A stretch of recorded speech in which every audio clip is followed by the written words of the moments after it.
Man finds abandoned stroller with a newborn baby in the subway. Years later, the mother appears. Adam knew that he wanted to help people early on in his life. He didn't know exactly what he would do with his life at first, though. He thought about working at an orphanage, mainly because it spoke to his past. His father, Alex Ferdinand, was a subway worker in New Jersey who found Adam in a stroller one random day. People were prone to forget things all the time, but leaving a baby was rare. There was no CCTV back then, so the police theorized that Adam's mother had abandoned him so he would go into the system. But Alex stepped up. At the time, he wanted to adopt a child because he and his wife had not been lucky enough to get pregnant. "We can't do that," Alex, his wife, Rita, replied when Alex revealed his plans to adopt the baby he found in the subway. "Yes, we can. We've been trying for so long, and this is a sign from God. This baby is meant to be ours, or I wouldn't have found him.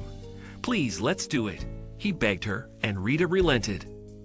They took a foster parent course, which was mandatory, and they were able to take Adam home. However, despite years of wanting a child, Rita discovered she was not fit to be a mother, so she eventually asked for a divorce, and Alex was left to adopt little Adam alone. Since then, he taught his son how to be a good person. He taught him that helping others was a vital part of life, and getting a job in the care or medical sector was an honor. Alex always wished to become a doctor or a nurse, but his family didn't have money. So Adam decided at a young age to make his adoptive father's dreams come true by becoming a physician. But first, he needed money and started working as a caregiver at a nursing home. They brought in a new woman one day, and Adam was assigned to her. She reminded him of someone but couldn't place her for some reason. Sadly, the older woman suffered from early stages of Alzheimer's and sometimes didn't recognize her surroundings very well. After several weeks of being her caregiver, Adam finally realized what was so familiar. She looked like an older and female version of himself. He had never looked for his biological family because Alex had been such a wonderful father, but he had to admit that he was always curious about the parents who left him in the subway. "Miss Garrison, did you have any children?" Adam asked the woman one day, hoping she might remember that detail about herself. "Oh, children? What?" she started, confused for a second. "I had one for a few months, and I left him." Adam almost stopped breathing at those words, but he couldn't be sure she was talking about him. "What happened?" he urged. "I left him one day, and he was gone forever," Ms. Garrison repeated. Adam was trying not to press her for information too much. After all, patients like her needed to be treated carefully, but this was important information he needed to know.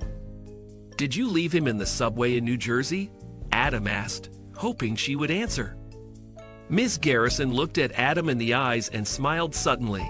She raised her hand, placed it on Adam's cheek, and started speaking. "Little Lucas, is that you?" she asked, confusing Adam as he had no idea who she was talking about. But before he could inquire more, Ms. Garrison pulled her hand away. Her smile was gone, and she looked at the window. Adam recognized that as a sign that she wouldn't speak anymore for the rest of the day. Unfortunately, Ms. Garrison's condition worsened, and she never replied much to Adam's questions after that day. But he couldn't contain his curiosity, so he got some strands of her hair while fixing her bed and tested them. The results confirmed that she was his mother, and it was heartbreaking that she might never recognize him. He didn't know what to do until he told his father everything that happened during their short conversation. "I think she did recognize you, son," the older man said. "What do you mean?" "She said little Lucas. That was probably what she named you," Alex continued. Adam hadn't thought of that at the time. "What if Lucas is someone else?" "Unfortunately, Adam, we might never know exactly what happened or why she left you on the subway. But if my hunch is right, if you're little Lucas, then we know for sure she loved you and probably didn't have a choice but to leave you," Adam's father explained. "How do you know she loved me?" Adam said as tears started gathering in his eyes.